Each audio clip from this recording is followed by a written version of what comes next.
नमो अरिहन्ताणं नमो सिद्धाणं नमो आयर्याणं नमो वज्रायाणं नमो लोये सवसाहुणम्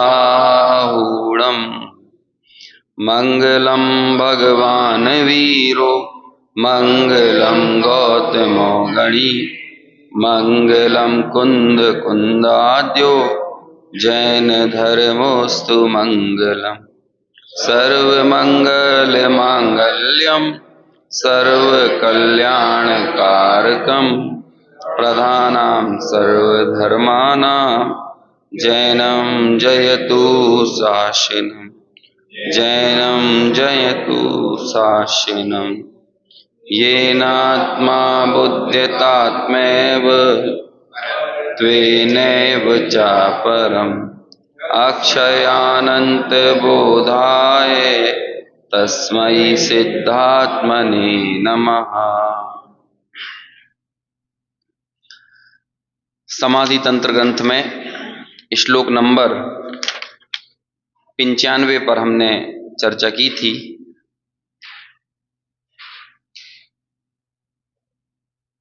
श्लोक 95 और श्लोक 96 ये दोनों ही एक दूसरे के पूरक हैं।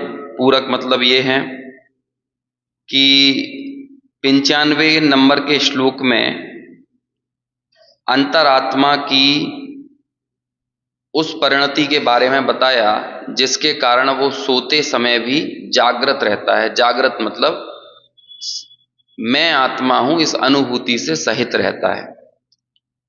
वहीं दूसरी तरफ 96 नंबर का जो श्लोक है वो कहते हैं कि जब चित्त अपने स्वभाव में अनुरक्त रहता है तो ऐसी स्थिति में ऐसा कौन सा स्थल है जहां पर सम्यक दृष्टि का चित्त अनासक्त रहता है। अपने में अनुरक्त है तो फिर कहीं ना कहीं से अनासक्त भी तो होगा, तभी तो अपने में अनुरक्त है। तो 96 नंबर के श्लोक में कहेंगे कि कहां से अनासक्त रहता है, और 95 नंबर के श्लोक में बताया है कि कहां मग्न रहता है और वो मग्न रहने के पीछे वजह कहा है, क्या है। ठीक है ना। 95 में क्या कहा, मग्नता कहां है, और 96 में कहा कहां अमग्न है ना। इसलिए आप देखोगे कि 95 और 96 में लगभग कुछ शब्दों का पुनरुक्ति है, थोड़े से शब्द इधर उधर करके ही श्लोकों की रचना की गई है। तो ये दोनों श्लोक हम अभी एक साथ पढ़ेंगे, है ना। 95वें श्लोक पर अपन ने चर्चा यद्यपि की थी पिछले वाली कक्षा में जो अपनी परसों हुई थी। अभी अपन इन दोनों श्लोकों को साथ में पढ़ के फिर दोनों के ही जो निहितार्थ हैं उनको समझने का प्रयास करेंगे। पहले 174 नंबर के पेज पे श्लोक 95 पढ़ते हैं। यत्रैवाहि तद्धि पुंसः श्रद्धा तत्रैव जायते यत्रैव जायते श्रद्धा चित्तं तत्रैव लीयते। पद्यानुवाद। जहां बुद्धि हो मग्न वहीं हो श्रद्धा निष्पन्न।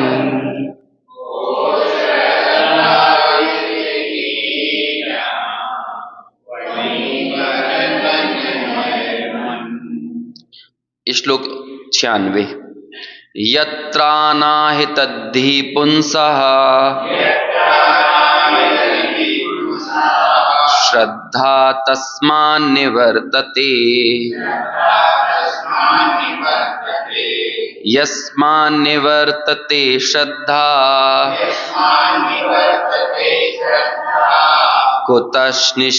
कुतश्चित्तस्य तल्लयः। पद्यानुवाद। जहां नहीं मति मग्नता श्रद्धा का भी लो श्रद्धा बिन कैसे बने चित्त स्थिरता योग। देखो बहुत ही अच्छे और मंगलकारी श्लोक हैं। जब भी हम स्वयं तत्व चिंतन और तत्व विचार रूप प्रवर्तें तो हमें चिंतन के लिए कुछ ना कुछ तो चाहिए ना। क्या चिंतन करें? जैसे कि हम आपसे कह दें कि भैया तत्व विचार में उपयोग लगाओ, तत्व विचार में उपयोग लगाओ, तो जब आपके पास कुछ मटेरियल होगा तभी तो तत्व विचार करोगे, नहीं तो क्या विचार कर लोगे? तत्व चिंतन करो ये बोल के मैं छोड़ दूं, या फिर कोई भी ऐसा कह दे कि तत्व चिंतन किया करो, तो पता तो हो कि आखिर क्या तत्व चिंतन है, क्या तत्व विचार है। इसलिए मैं बार बार एक बात कहता हूं कि स्वाध्याय जो है वो तत्व विचार का रॉ मटेरियल है, कच्चा माल है। इस कच्चे माल की प्रोसेसिंग हमको विचार में करना है। तो ये दोनों श्लोक ऐसे श्लोक हैं जिनकी हम गहराई में जाके पड़ताल करें। ऐसे बहुत से श्लोक बीच में पहले आए हैं, लेकिन अभी चूंकि ये प्रकरण प्राप्त है तो हमारी धारा यही बहना चाहिए, है ना। ऐसी ये बात है। देखो तीन चीजें होती हैं, परसों भी अपन ने थोड़ी इस पे बात की थी, अभी फिर से उसे रिपीट करते हैं क्योंकि बहुत से लोग नहीं भी थे परसों। श्रद्धा, इन श्लोकों में जो बात की है ना, पहले कहा बुद्धि, फिर कहा श्रद्धा, और फिर कहा तीसरे नंबर पे लीनता या चित्त की लीनता, मग्नता, है ना, या मग्नता समझ लो। तो कौन कौन सी तीन चीजें हुई? श्रद्धा, या पहले नंबर पे बुद्धि, श्रद्धा और मग्नता, मग्नता, है ना। ये तीन चीजें हैं। देखो जो जीवन में आनंद बढ़ता है ना, और चाहे आनंद बढ़े चाहे दुख बढ़े, इसके पीछे का सबसे बड़ा कारण होता है मग्नता। हम मग्न कहां पे हैं, इस बात से यह तय होता है कि जीवन में सुख कितना है या दुख कितना है। सब कुछ इस पर निर्भर करता है। श्रद्धा को सुख दुख से कोई लेना देना नहीं है, और बुद्धि को भी सुख दुख से कोई विशेष लेना देना है नहीं। सारा का सारा खेल सुख और दुख का किससे चलता है? हमारी मग्नता से चलता है, लीनता से चलता है। कहां मग्न है, समझ में आया? बच्चे का स्कूल से आने का टाइम 1 बजे है, अब 1:15 बज गए, 1:30 बज गए, 2 बज गए, बुद्धि सिर्फ सूचना दे रही है 1:15 बज गए, 1:30 बज गए, 2 बज गए। अब आप ये बताओ दुख किस कारण हो रहा है? घड़ी के आगे बढ़ने के कारण, समय के आगे बढ़ने के कारण? किसके कारण दुख हो रहा है? या बच्चा स्कूल से नहीं आया इस कारण? अरे बच्चा स्कूल से तो उससे पहले भी 1 बजे तक भी मान के चलो नहीं आया था, तब आपको कोई दिक्कत नहीं थी, लेकिन 1 बजे के बाद बुद्धि ने सिर्फ सूचना दी कि ये बच्चे के आने का टाइम है ना। श्रद्धा तो बस बच्चे को अपना मानकर बैठी है, लेकिन जो विकलता हो रही है, जो बेचैनी हो रही है, वो किस चीज में है? जो उसमें मग्नता पड़ी हुई है हमारी। समझ में आया? जैसे देखो एक बात समझो, सम्यक दृष्टि भी आत्मानुभवी, चौथे गुण स्थान वाला, 5वें वाला का भी आत्मानुभवी है, 6ठे 7वें वाले मुनिराज भी आत्मानुभवी हैं, लेकिन इन तीनों के सुख में अंतर किस कारण से पड़ता है? लीनता के कारण, मग्नता के कारण। कि सबके स्वसंवेदन है, चौथे वाले के, 5वें वाले के, 6वें 7वें वाले के, है ना, श्रेणी चढ़ने वालों के या पूर्ण वीतरागियों के, सबके। श्रद्धा तो सबकी हो सकता है समान हो, 12वें गुण स्थान वाले भी छायक सम्यक दृष्टि हो और चौथे गुण स्थान वाला भी छायक सम्यक दृष्टि हो, तो इन दोनों का सम्यक तो का समान है। लेकिन आप ये बताओ फिर भी सुख में अंतर क्यों है विशेष? कि 12वें वाले का सुख और चौथे वाले के सुख में अंतर क्यों है? ना कसायों की तरफ से कथन करेंगे तो हम कह देंगे कि उनके 3 कसाय चौकड़ी हैं और इनके बस 1 कसाय चौकड़ी का अभी सद्भाव है, 6ठे 7वें वालों की यदि बात करें तो ये तो नास्ति वाला कथन हो गया, मतलब पर द्रव्य की अपेक्षा से कथन हो गया। कषायों की सत्ता मुझ में है नहीं, हम कषायों की तरफ से कथन ना करें, हम स्वभाव की तरफ से कथन करें कि चौथे वाले को कम सुख और 6वें 7वें वाले को ज्यादा सुख किस कारण से है? किस कारण से है? मग्नता के कारण से। चौथा वाला मान तो रहा है कि मैं आत्मा हूं, लेकिन जैसी मग्नता 6वें 7वें वाले मुनिराजों की है वैसी मग्नता चौथे वाले की नहीं है। और ये सबका सारा का सारा के लोक में भी ऐसे ही चलता है। समझ में आया?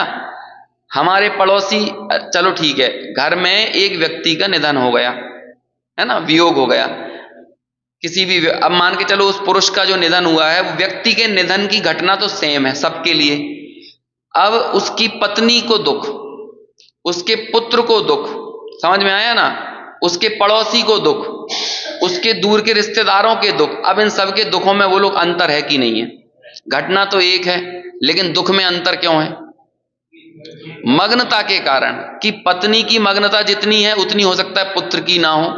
समझ में आया ना, पुत्र की जितनी मग्नता हो उतनी किसी दूर के रिश्तेदारों की ना हो, रिश्तेदारों की जितनी मग्नता हो उतनी और पड़ोसी अड़ोसी और दूसरे जान पहचान वालों की ना हो। तो बोलो घटना से कोई संबंध नहीं है, सुख दुख का संयोग से कुछ संबंध नहीं है। किससे संबंध है? मग्नता से। समझ में आया ना?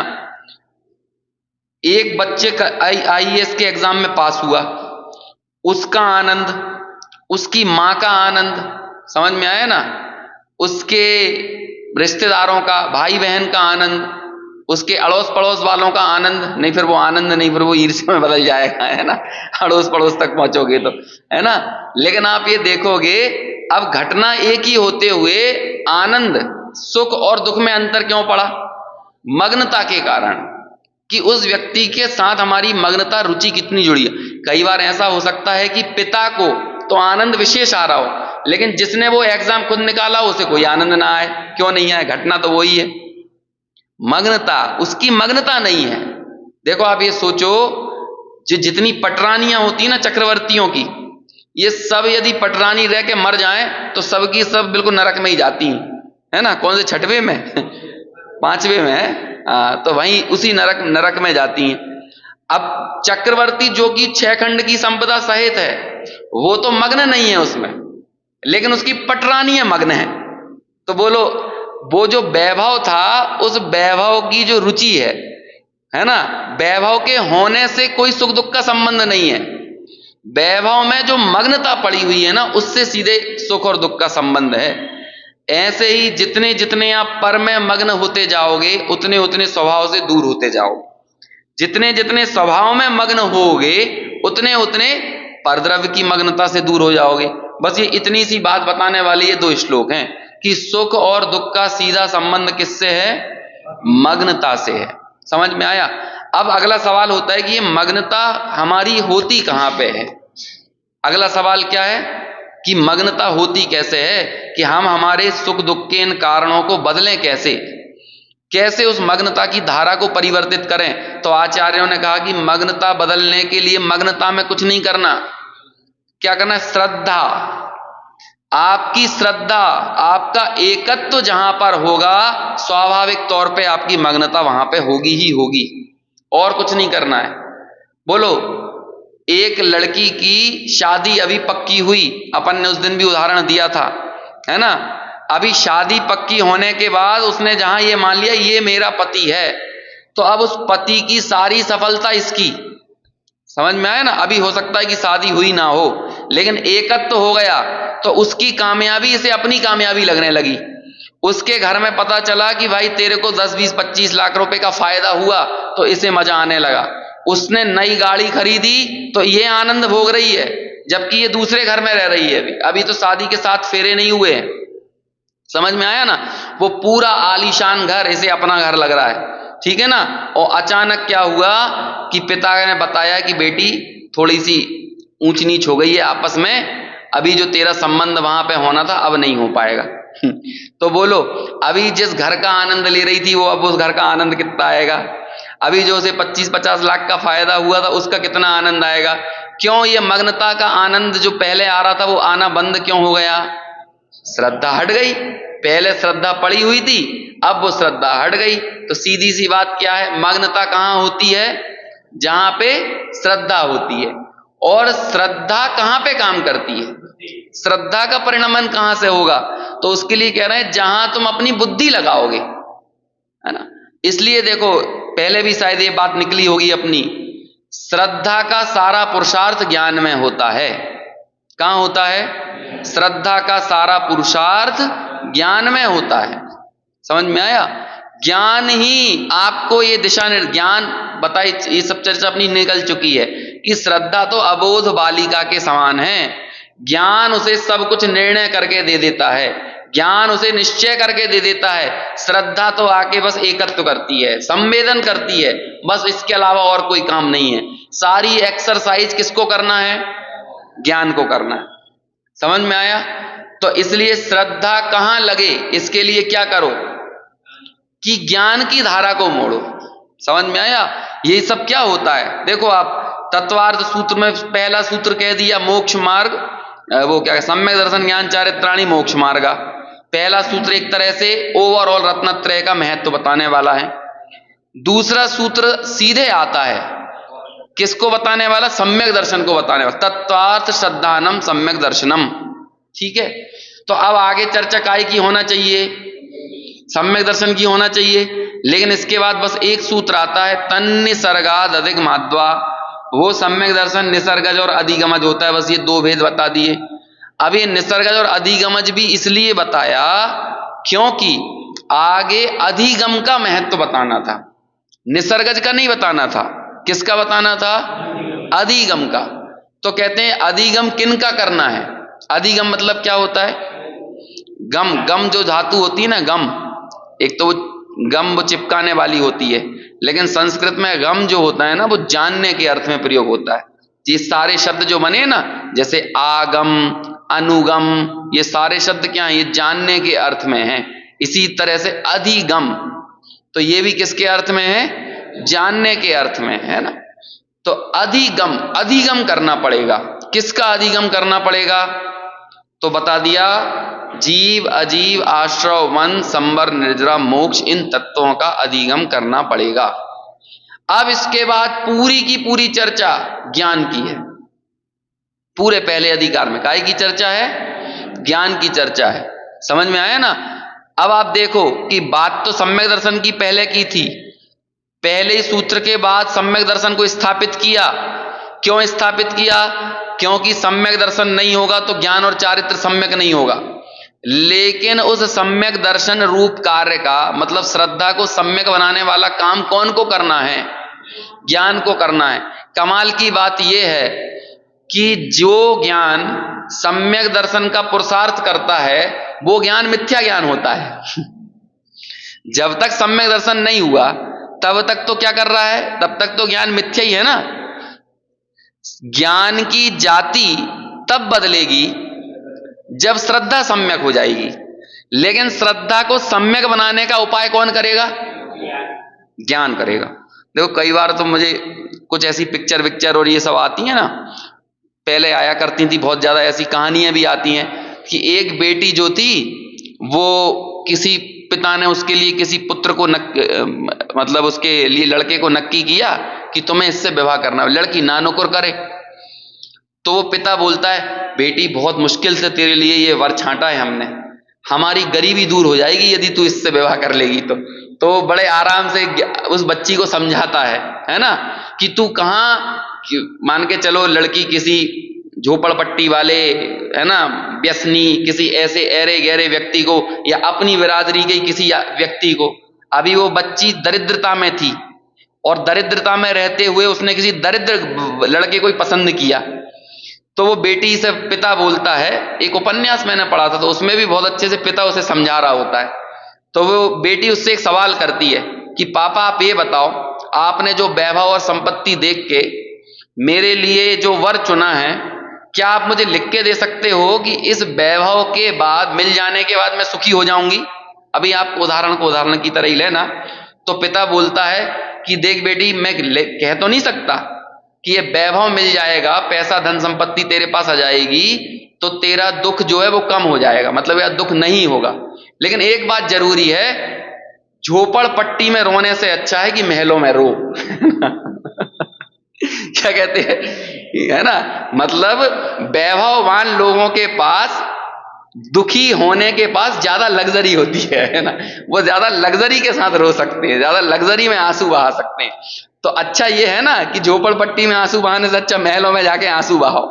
तो इस तरह से वो समझा रहा होता है कि हम तो दरिद्र हैं ही, अभी तक हमने बड़ी मुश्किलों में और बड़ी असमंजस के साथ और परेशानियों के साथ तेरी परवरिश की, अब हमारे पास एक मौका है, यदि तू इस वर का वर्ण करेगी तो तेरे साथ साथ हमारा भी जीवन बदल जाएगा। तो पिता ये बोलता है। अब ऐसे ही ज्ञान भी श्रद्धा को नक्की करवाता है। देख, अनादिकाल से तूने परद्रव्यों का एकत्व किया, इस देह का एकत्व किया, लेकिन तुझे क्या मिला? तू तो दुखी हुई, मैं भी दुखी हुआ हूं, है ना। कैसे दुखी हुआ कि मेरा स्तर घटता ही गया है, इतना घटा कि अक्षर के अनंत में भाग बचा। आज मेरे पास मेरा स्तर इतना है कि मैं कम से कम तत्व विचार की शक्ति हुई है, इतना क्षयोपम वृद्धिंगत हुआ है। अभी यदि बेटी मतलब अभी श्रद्धा को बेटी क्या क्या संबोधित करे कि हे श्रद्धा, यदि तूने अब अपने सत्ता का निर्णय नहीं किया, यदि तूने अपने त्रिकाली ध्रुव का एकत्व नहीं किया, तो ये समझ लेना कि तेरी तो दुर्दशा जो होगी सो होगी होगी, लेकिन साथ में मेरी भी दुर्दशा होने वाली है। अभी जो मेरा प्रकट ज्ञान है, ये प्रकट ज्ञान अब ऐसा नहीं रहने वाला है। तो ऐसे बहुत नक्की करा है, बहुत समझा है, उस बुद्धि ने निर्णय किया, निश्चय किया, और जब सब निर्णय निश्चय किया और श्रद्धा ने कुछ नहीं, कुछ ज्यादा दिमाग नहीं लगाया, सीधे बोल दिया हाँ ठीक है, आज से यही मेरा है ना, बस क्या बोल दिया, आज से यही मेरा। अभी कोटा में जो गोष्ठी हुई तो उसमें एक बात पे बहुत बल दिया कई वक्ताओं ने, बाबूजी भी उस पर बहुत जोर दिया करते थे, हाँ पाड़ने की देर है। अब ये हाँ पाड़ना मतलब मुंह से हाँ पाड़ना नहीं होता है कि जो मैं हूं अपने, ये मेरी अपनी इस त्रिकाली शुद्धता पे हाँ पाड़ना है। हाँ पाड़ना मतलब क्या होता है कि ये शुद्ध ही मैं हूं, ये शुद्धता ही मेरा स्वरूप है, इसके अलावा अन्य मेरा कोई स्वरूप नहीं है। देखो कितने अच्छे अच्छे तर्क दिए जाते हैं कि शुद्धता ही मेरा स्वरूप क्यों है। इतने बढ़िया बढ़िया तार्किक तौर पे चर्चा चली कि त्रिकाली स्वरूप मेरा शुद्ध ही क्यों है, और शुद्ध भाने से ही शुद्धता प्रकट क्यों होती है। समय सार की गाथा है ना, जो शुद्ध भावे आत्म को वो शुद्धता को प्राप्त हो, है ना, अविशुद्ध भावे आत्म को अविशुद्धता को प्राप्त हो। अविशुद्धता यानी अशुद्धता, वहां पे अविशुद्धता का मतलब क्या है, अशुद्धता। तो शुद्ध भाओगे तो शुद्ध हो जाओगे, अशुद्ध भाओगे तो अशुद्ध हो जाओ। तो शुद्ध क्यों भाव, क्यों शुद्ध भाव कि क्यों मेरा शुद्धता ही त्रिकाल स्वरूप है। कैसे ये निर्णय करें कि देखो कमाल की बात यह है कि आज तक जिन जिन ज्ञानियों ने अपने ज्ञायक का एकत्व किया, उन सब ज्ञानियों को वो ज्ञायक जो है वो शुद्ध ही मिला, और जितने लोगों को ने उसको पूर्व में अशुद्ध माना उन्हें वो ज्ञायक मिला नहीं। तो जिन्हें ज्ञायक मिला नहीं वो ये कैसे कह सकते हैं कि वो अशुद्ध है, जब उन्हें मिला ही नहीं है, उन्हें देखा ही नहीं है, तो वो उसका स्वरूप कैसे निर्धारित कर सकते हैं। जिन्होंने देखा है, जाना है, परखा है, अरे भाई आप मान के चलो लंदन अमेरिका गए नहीं, तो आप लंदन अमेरिका के बारे में क्या स्टेटमेंट दे सकते हो यहां बैठे बैठे।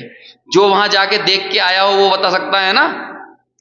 जैसे जब मैं यूके जा रहा था तो भारत के अखबारों में चल रहा था कि भारतीयों के साथ नस्ल भेदी व्यवहार किया जा रहा है लंदन में, यूके में, है ना। तो यहाँ के अखबारों में आ रहा है, वहां पे एक कोई घटना घटी होगी, किसी ने कुछ पत्थर वत्थर फेंक दिए होंगे भारतीयों के घर पे, तो अपने यहाँ ये मिर्च मसाला डाल के चल रहा था, अपने यहाँ पे जुलूस भी निकल रहे थे, चौराहों पे मोमबत्तियां भी जल रही थी, हैं, यूरोप के नस्लवादी व्यवहार के विरुद्ध। अब जब उसी दौरान इत्तेफाक से मेरा वहां जाना हुआ, तो मैंने वहां जिनके घर में रुका था उनसे पूछा कि भाई यहाँ पे भारतीयों के साथ नस्लभेदी व्यवहार हो रहा है, तो कहे नहीं, कहाँ पे हो रहा है तो बोलते कहाँ पे हो रहा है, मतलब वो उसी लंदन में रहने वालों को ये पता नहीं। मैंने कहा भारत के अखबारों में तो बहुत चल रहा है। तो ये क्या भाई, भारत के अखबारों को तो मिर्च मसाला चाहिए है, तो वो तो मसाला लगा लगा के ये बातें बताएंगी। जो जिसने वो चीज देखी है वो कोई स्टेटमेंट दे सकता है ना, तो वो अनंत ज्ञानी स्टेटमेंट दें कि वो ज्ञायक कैसा है। तो अनंत ज्ञानियों का स्टेटमेंट तो यही है कि वो शुद्ध है, जिन्होंने उसको देखा है। अब जिन्होंने नहीं देखा है वो यहां पर जबरन में सनसनी फैला रहे हैं कि वो तो कसाई है, वो तो रागी है, वो द्वेषी है। तो इसलिए जिन्होंने नहीं देखा उनका स्टेटमेंट क्यों माने, जिन्होंने देखा उनका स्टेटमेंट मानेंगे ना। हम तो अरहंत से पूछेंगे, हम सिद्ध से पूछेंगे, हम साधुओं से पूछेंगे, हम केवली भगवान के द्वारा बताया हुआ प्रणीत जो धर्म है उसमें देख के झांकेंगे कि वो क्या कह रहे हैं, तो वो तो शुद्ध कह रहे हैं। दूसरा तर्क देखो कि यदि अशुद्धता को देखने का नाम, यदि मुझ में अशुद्धता है, समझ में आया, और मैंने अपने आप को अशुद्ध माना, अशुद्ध जाना, अब मेरा स्वरूप अशुद्ध है। जैसे मान के चलो यहां पर अशुद्धता है, ये वस्तु अशुद्ध है, तो ये जो दृष्टि है अशुद्ध वस्तु को अशुद्ध देखेगी, तो ये दृष्टि सम्यक दृष्टि हुई क्या नहीं हुई, ये वस्तु अशुद्ध थी, अशुद्ध को आपने अशुद्ध ही देख लिया, तो यही तो सम्यक दर्शन हुआ ना। यदि ये अशुद्ध था, क्योंकि वस्तु ही अशुद्ध है ना, जो वस्तु जैसी है, जो उसका भाव है, आपने उसे वैसे ही देख लिया।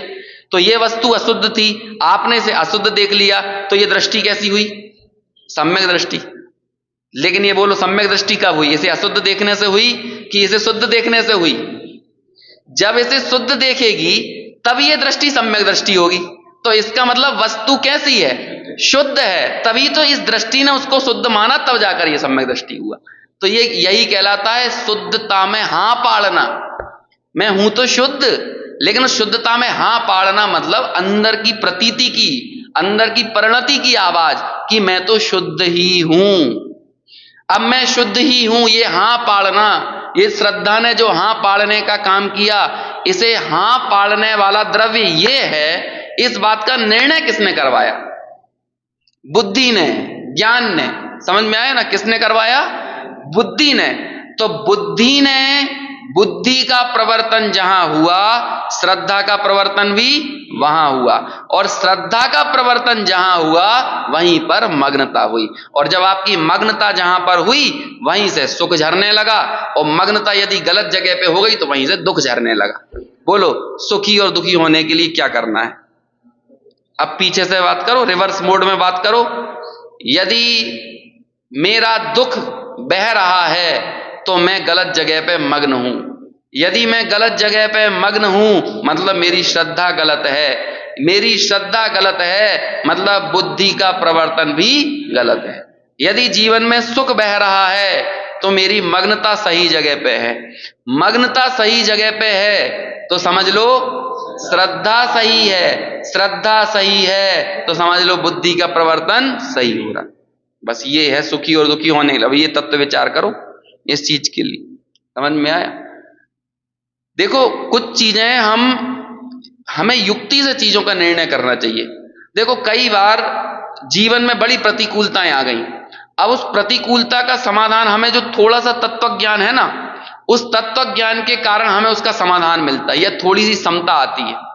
अब आप ये सोचो, जो तत्व ज्ञान मेरे दुख को कम कर सकता है, इसका मतलब दुख का अभाव करने की सामर्थ्य भी उस तत्व ज्ञान में है। इस चीज का निर्णय तो हमें युक्ति से करना पड़ेगा ना। हम भी लोक में देखते हैं कि भाई जो आम व्यक्ति हैं, जो कोई धर्म और इन सब चीजों से नहीं जुड़े हुए, वो कितने बेचैन हो जाते हैं थोड़ी सी परेशानियों में, तकलीफ में। थोड़े से उनके कूलर ना चलें, अभी गर्मियों में एसी खराब हो जाए तो ऐसे बिल्कुल पागल जैसे बेचैन हो जाते हैं कि बता नहीं सकते। और वही थोड़े से तत्व ज्ञान से जुड़े हुए है ना, अभ्यासी जन हो, उन्हें बहुत ज्यादा फर्क नहीं पड़ता है। ठीक है, चल रहा है चल रहा है, नहीं चल रहा है नहीं चल रहा है। बोलो सामने वाला कितना बेचैन है, सामने वाला खाने के लिए कितना तड़प रहा है, भोजन की कितनी लिप्सा है उसके अंदर, एक एक चीज देखेगा। भोजन के भी मैंने जब देखे, मेरे ऑफिस में मेरा साथी एक है, तो बड़ा मास्टर है वो भोजन पाक कला में, उसे इतना ज्यादा शौक है, तो वो बताएगा देखो 4 चीजें इंपॉर्टेंट होती हैं भोजन में, उसमें अरोमा कैसा है, उसका टेक्सचर कैसा है ना। और फिर उसने एक आध चीज और बताई, और बस कहते सबसे आखिरी में टेस्ट आता है। मैंने कहा हम तो अकेला टेस्ट को ही महत्वपूर्ण मानते थे, अब इतनी सारी चीजें भी होती हैं उसमें, अरोमा और उसका टेक्सचर। टेक्सचर मतलब उसकी बनावट कैसी है। वो कहता है मैं टेक्सचर देख के बता दूंगा कि इसका टेस्ट कैसा आएगा, उसकी बनावट देख के। आपकी मतलब सब्जी कितनी चुड़ी है ये देख के ये बता देगा कि इसमें से टेस्ट कैसा आएगा। अब ये होम साइंस वगैरह पढ़ते हैं तो ये उसका पूरा मैकेनिज्म समझते हैं भोजन का, है ना। टेक्सचर से बता देंगे, खुशबू से बता देंगे, खुशबू से बता देंगे जीरा कितना डाला हुआ है और धना कितना डाला हुआ है। ये जो वो आता है ना, क्या आता था वो खाने वाला कोई कार्यक्रम आता था, मास्टर शेफ, तो उसमें वो जो लोग रहते थे वो इन सब चीजों पे नंबरिंग करते थे। तो मैं देखता था, सोचो एक इतनी सी ये जिब्बा है, जिब्वा के उन पॉइंट्स को यदि निकाला जाए जहां पर स्वाद आता है, तो वो 1 इंच का भी नहीं है। जो पार्टिकल्स है ना इस जिब्बा में, तो वो 1 इंच में भी नहीं है वो। उनका पूरा यदि हम ऐसे फिगर आउट करेंगे ना लंबाई में, तो वो 1 इंच की लंबाई भी नहीं निकलेगी जिन सेल्स पर हमको स्वाद आता है। हाँ, टेस्ट बड्स जो उन्हें बोलते हैं, 1 इंच भी नहीं है। यदि आप उन्हें लंबाई में ऐसा रखो उन छोटे छोटे से डॉट्स को, तो वो 1 इंच के भी नहीं है। अब आप सोचो कि इतने से टेस्ट बड्स के लिए आदमी कितना कुछ करता है, उसका टेक्सचर, उसका अरोमा समझ में आया ना, उसकी सारी चीजें कितनी कितनी विस्तार में लेके जाएगा। तो उन्हें बहुत आनंद आता है। थोड़ा सा भी यदि खाने में यदि स्वाद ना बन पाए तो वो बड़े बेचैन हो जाते हैं।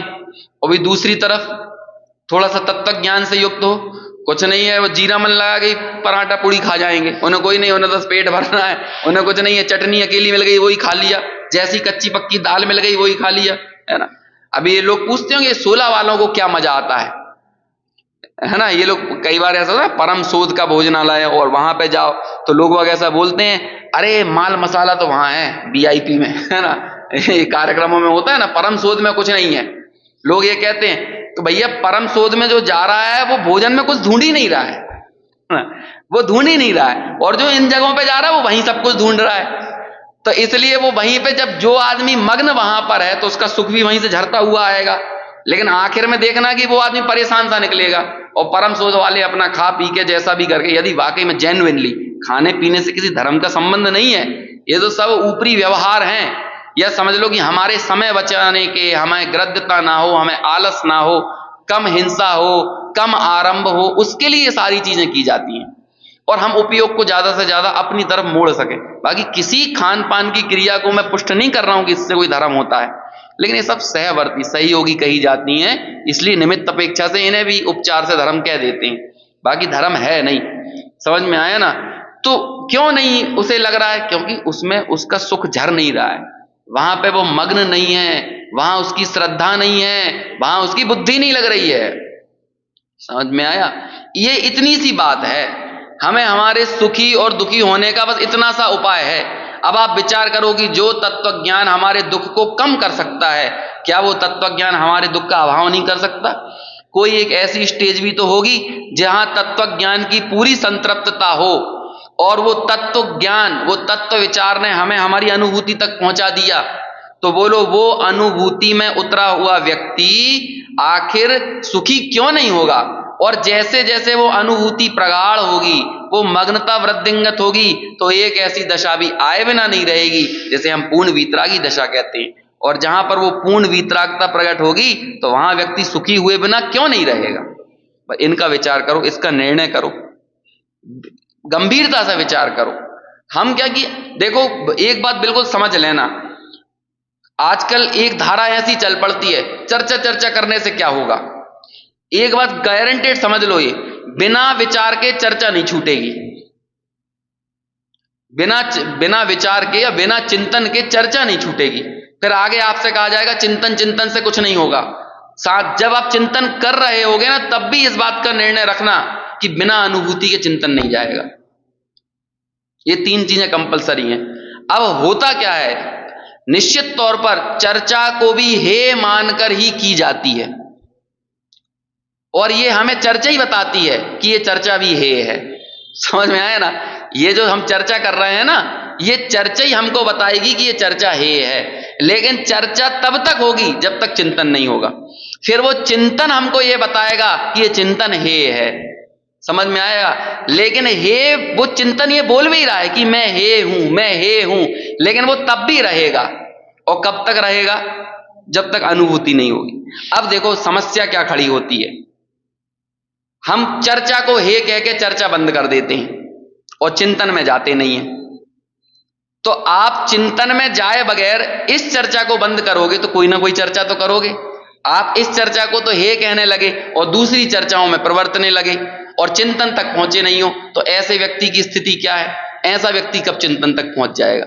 टोडरमल जी ने कहा ना, रहस्यपूर्ण चिट्ठी में हमने पढ़ा था, है ना, साधर्मियों के लिए तो परस्पर चर्चा ही चाहिए।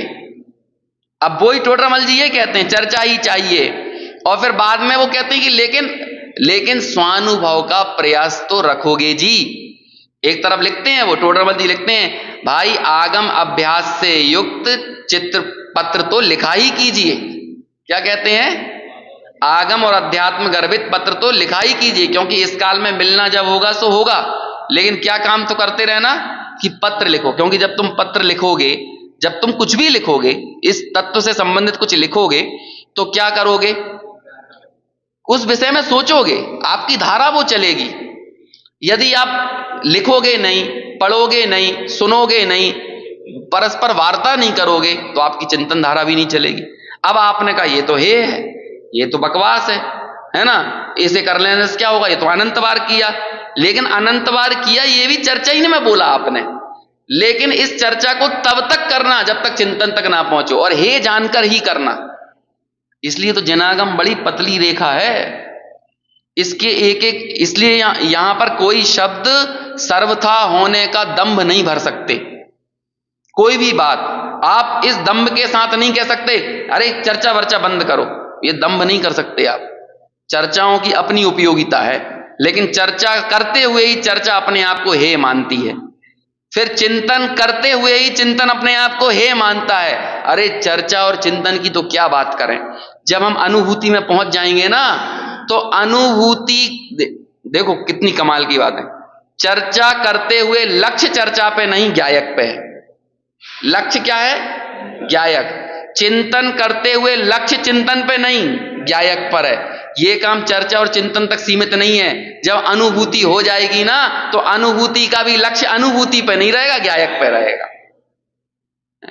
तो अब लोग अनुभव अनुभव अनुभव करने लगे या अनुभूति अनुभूति करने लगे, तो कहते हैं अनुभूति भी स्वयं अपने आप को अनुभूति नहीं मान रही है, वो भी अपने आप को क्या मान रही है, ज्ञायक मान रही है। ये होता है लक्ष्य।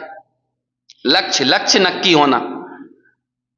आपको यहां से मान के चलो सम्मेद शिखर की यात्रा करने जाना है ना।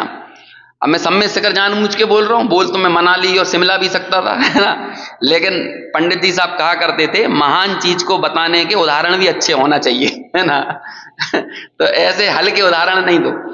तो अब मान के चलो हमें सम्मेद शिखर पे जाना है, तो हमने क्या किया, रात को सुबह हमें जिस गाड़ी से जाना है, हमने रात को ही फोन लगा दिया कि भैया सुबह स्टेशन छोड़ने के लिए ऑटो वाले को बोल दिया या टैक्सी वाले को बोल दिया कि सुबह आ जाना। बोलो उस समय हम फोन लगा रहे थे, हमारा लक्ष्य क्या था, सम्मेद शिखर। जब हम सुबह उठे और टैक्सी में बैठ गए रेलवे स्टेशन जाने के लिए, टैक्सी में बैठे हुए समय हमारा लक्ष्य क्या है, सम्मेद शिखर। टैक्सी से उतरकर हम रेलवे स्टेशन पर आ गए, ट्रेन में बैठ गए। अब ट्रेन में बैठने के बाद हमारा लक्ष्य क्या है, सम्मेद शिखर। और ट्रेन से पारसनाथ स्टेशन पर उतर गए और पारसनाथ से मधुबन की तरफ जा रहे हैं, वहां पर भी हम किसी ऑटो टैक्सी में बैठे हैं, तब हमारा लक्ष्य क्या है, सम्मेद शिखर। अब बोलो इसमें रास्ते में सम्मेद शिखर कहां पे था और रास्ते में सम्मेद शिखर कहां नहीं था? बोलो समझ में आया कि नहीं? ऐसे ही चर्चा में आत्मा नहीं है, लेकिन चर्चा में बोलो आत्मा कहां नहीं है। चिंतन में आत्मा नहीं है, लेकिन बोलो चिंतन में आत्मा कहां नहीं है। विचार में आत्मा नहीं है, लेकिन बोलो विचार में आत्मा कहां नहीं है। ऐसे ही एक विवक्षा ये कहेगी कि अनुभूति में आत्मा नहीं है, लेकिन ये बताओ अनुभूति में आत्मा कहां नहीं है। समझ में आया ना? यही तो कमाल है। इसलिए कोई भी शब्द सर्वथा होने का दंभ नहीं भर सकते। इस स्यादवाद को नहीं समझना ये अंधत्व है, हमारा अंधत्व, वाकई में अंधत्व। हमारी आंखों का पर्दा यही है कि हम स्यादवाद को नहीं समझ पाते, और उस चक्कर में हम किसी एक पर्टिकुलर चीजों को नकारात्मकता के साथ देखने लगे। तो ये वृत्ति अच्छी नहीं है, ये तत्व तक पहुंचने की वृत्ति नहीं है। इसलिए स्वयं निर्णय करना, स्वयं उस चीज का बहुत गहराई से गंभीरता से विचार करना। इसलिए श्रीमद जी ने कहा ना, जहां जहां जे जे योग्य छे तहां समझिए, जहां जहां जो जो योग्य है उसे तो समझना ही पड़ेगा। तो ऐसे इस मग्नता की धारा को बदलने के लिए श्रद्धा की धारा को बदलना है, और श्रद्धा की धारा को बदलने के लिए बुद्धि की धारा को बदलना है, ज्ञान का निर्णय सही कराना है। इसलिए संवेदन के लिए, स्वसंवेदन के लिए, स्वसंवेदन के चरण क्या, आत्मानुभूति के चरण क्या? पहला चरण विचार। अब उस विचार से पहले भी यदि कोई चरण बनाना है ना, तो वो आएगा चर्चा। विचार के पहले का चरण। लेकिन चर्चा को हम इसलिए नहीं रखते क्योंकि चर्चा तो बिल्कुल नितांत पुद्गल द्रव्य है। ये जो हमारी चर्चा चल रही है नितांत क्या है, नितांत पुद्गल द्रव्य। लेकिन विचार में ज्ञान का अंश विद्यमान है, और जितना ज्ञान का अंश विद्यमान है वो क्या है, मेरा इंग्रेडिएंट्स है। इसलिए हम शुरुआत कहां से करते हैं, विचार से, तत्व विचार से। टोडरमल जी ने भी इसलिए पीछे लिखा हुआ है ना, देखो तत्व विचार की महिमा। समझ में आया ना? ये है तत्व विचार। इसको क्या बोलते हैं, क्या वो कौन सी ये है डिजाइन, ये क्या काय पे लिखे गए हैं, ये एक्रिलिक, एक्रिलिक है ना। एक ऐसा का ऐसा यहां पे लगना चाहिए, पीछे एक अमृत चंद्राचार्य का श्लोक है कि जो जवान सर्वथा कहे ऐसी जवान के 100 टुकड़े हो जाएं क्योंकि यहां बैठने वाला आदमी की ये सबसे बड़ी जिम्मेदारी है। अमृत चंद्राचार्य का लघु तत्व स्फोट में ये श्लोक है कि बिना स्यादवाद के यदि वाणी का एक भी शब्द निकले तो ऐसी वाणी के 100 टुकड़े हो जाएं। पहले या दूसरे अध्याय में ही है ये श्लोक, बहुत फेमस लघु तत्व स्फोट का है। अब ये वक्ता की जिम्मेदारी होती है कि नहीं कि सर्वथा के साथ बातें ना करें, क्योंकि इस चर्चा के माध्यम से आप जब तक गौण और मुख्य करना नहीं सीखोगे, विवक्षाओं को नहीं समझोगे, तब तक चीजें समझ में नहीं आ सकती हैं। हम किसी एक के राग में पड़ जाएंगे, एक कथन के राग में पड़ जाएंगे, और एक कथन के राग में पड़ के अन्य जो सहवर्ती सहयोगी कथन है, जो कभी कहीं किसी के लिए किसी विशेष भूमिका में उपादेय हैं, उपयोगी हैं, हम उन सारे कथनों का नकार देंगे, निषेध कर देंगे। तो हमने जिनवाणी की पूरी परंपरा को खंडित करने का काम नहीं कर दिया, अवर्णवाद नहीं कर दिया, स्यादवाद विद्या को हमने सर्वथावादी बना दिया। तो ये स्यादवाद विद्या का अवर्णवाद नहीं है, उस पर लांछन लगाना नहीं है। समझ में आया? तो इसलिए ये वाली बात हमेशा ख्याल में होना चाहिए। देखो अब अपन फिर से ये दोनों श्लोक पढ़ते हैं। अभी ये जो पूरी चर्चा हमने की ना, अब आप इस पूरे तारतम्य में इन श्लोकों को पुनः समझना, और दोनों श्लोकों के अर्थ एक साथ निकलेंगे। देखिए पहले 174 श्लोक, यत्रैवाहि तद्धि पुंसः श्रद्धा तत्रैव जायते, यत्रैव जायते श्रद्धा चित्तं तत्रैव लीयते, जहां बुद्धि हो मग्न वहीं हो श्रद्धा निष्पन्न।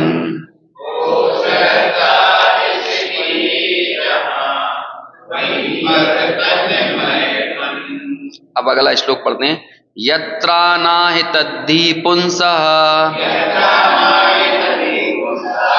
श्रद्धा तस्मान् निवर्तते, यस्मान् निवर्तते श्रद्धा कुतश्चित्तस्य तल्लयः, जहां नहीं मति मग्नता श्रद्धा का भी लो।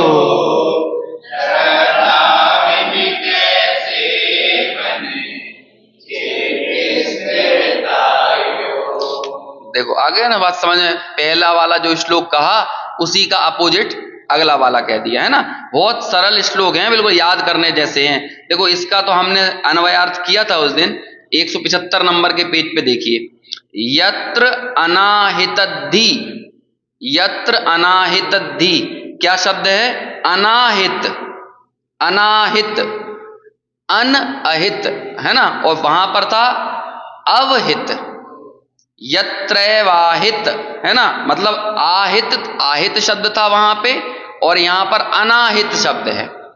आहित और अनाहित, जो अपने हित को जानने मानने वाली हो वो कहलाती है आहित, और जिसे अपने हिताहित का विचार ना हो वो क्या कहलाता है? अनाहित। समझ में आया ना?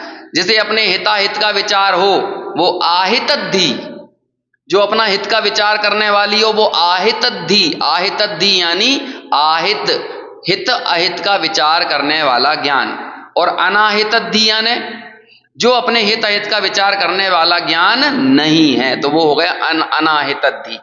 तो आपका ज्ञान कहाँ है? यत्र, जहां आपकी बुद्धि लगी हुई है, और कैसे लगी हुई है उसके लिए यहां पर शब्द दिया दत्तावधान। दत्तावधान, सावधानी पूर्वक अपनी बुद्धि को दे देना। कहां दे देना? जहां भी आपकी मर्जी हो वहां दे दो।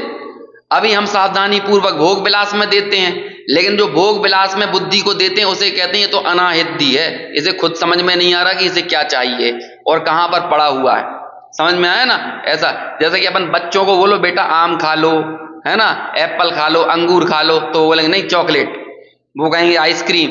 तो अब क्या कहेंगे हम उन्हें कि इन बच्चों को पता ही नहीं है कि इनके लिए हेल्थ के लिए क्या जरूरी है। नाक बह रही हो तो भी आइसक्रीम खाना है, बुखार चढ़ा हो तो भी चॉकलेट खाना है। तो बड़े लोग क्या कहते हैं, कैसी बुद्धि है, कैसे बुद्धि का बारदाना निकल गया है। तो बच्चों का तो निकल ही गया, अपन अपना सोच लो है ना, है बच्चों पे तो हंसी आ जाती है। हमें भी क्या चाहिए, जिनमें हम घुसते हैं वहां से हम दुत्कारे जाते हैं। समझ में आया, ये कितने दुर्भाग्य की बात है कि जड़ पदार्थ हमको दुत्कार देता है और हम चेतन होकर अपनी दृष्टि से उसे दुत्कार नहीं पाते, मतलब उससे अपनी दृष्टि नहीं हटा पाते। बोलो कितने कमाल की बात, जीवन भर इसकी कितनी सेवा शुश्रूषा करते हैं, इससे ज्यादा दीवानगी हमने किसी की नहीं दिखाई, इससे ज्यादा वफादारी किसी की नहीं की, इससे ज्यादा प्रेम हमने किसी से नहीं किया। लेकिन जिस दिन इसका मूड बिगड़ता है ये बीमार हो जाता है, वो इतनी वफादारी के बाद भी बेवफाई कर देता है। लेकिन बोलो ये दुत्कार जाता है चेतन को, लेकिन चेतन अपनी दृष्टि से इसको नहीं हटा पाता है।